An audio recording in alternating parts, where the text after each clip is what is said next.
Isa sa mga frequently asked questions regarding sa expanded career progression ay kung ilang taon pa yung hihintayin ng kaka-promote lang na teacher bago siya pwede na naman mag-apply for reclassification. So ito po ang sagot no ng Department of Education diyan sa frequently asked questions na ito.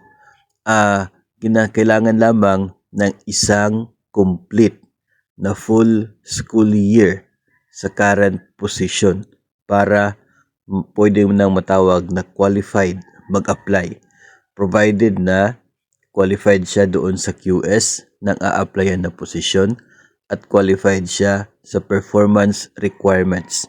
So kung ikaw po ay bago lang na promote as teacher 2 or teacher 3, kinakailangan mo lang ng isang full school year sa inyong current position para ikaw ay pwede na mag-apply muli through reclassification.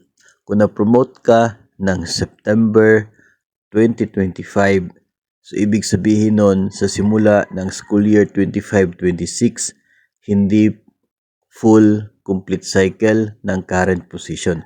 Dahil sa simula po nun ay old position mo.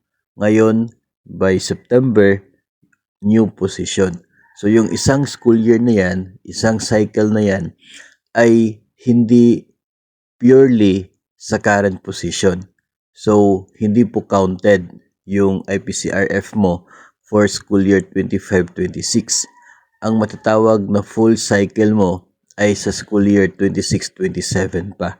So after ng 2027 na end, ay pwede ka nang mag-apply for reclassification.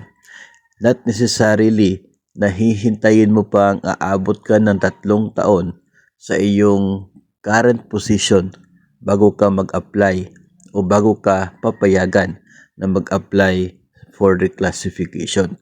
Dahil kahit sa previous position mo na IPCRF ay pwede mong gamitin kapag ikaw ay mag-apply muli, no? For example, isa lamang na IPCRF mo, yung full na teacher 3 ka. Yung sinundan noon ay kalahati teacher 1, kalahati teacher 3. So, pwede mo pa rin gamitin yon. Tapos, yung sinundan pa ay purely teacher 1. Pwede mo pa rin gamitin yon when you apply from teacher 3 to teacher 6, provided na eligible ka sa QS ng T6 at sa performance requirements. So yun po yung gusto pong iparating ng DepEd na hindi mo na kinakailangan maghintay ng 3 taon para magpa-promote muli. Marami kasi mga nagsasabi na hintayin mo na makompleto yung 3 cycle ng current position bago ka papayagan na mag-apply. Hindi po. Isang cycle lang yung requirement. Tapos, yung 3 IPCRF na yan, isa full cycle of your current position, yung 2 pwede na included yung previous position mo. Basta, pasok siya sa 3 rating periods na prior sa inyo pong application. So, ganun po.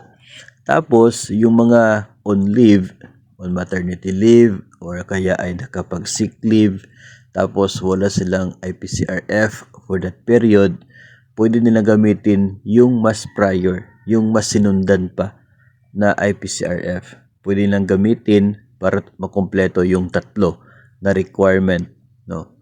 So, yun po ay sinasabi mismo, no, dito po sa frequently asked questions ng expanded career progression. Available po ito, nakuha ko po yung kopya nito galing po sa website ng Department of Education. Mahalaga po siya, marami po ka po matutunan.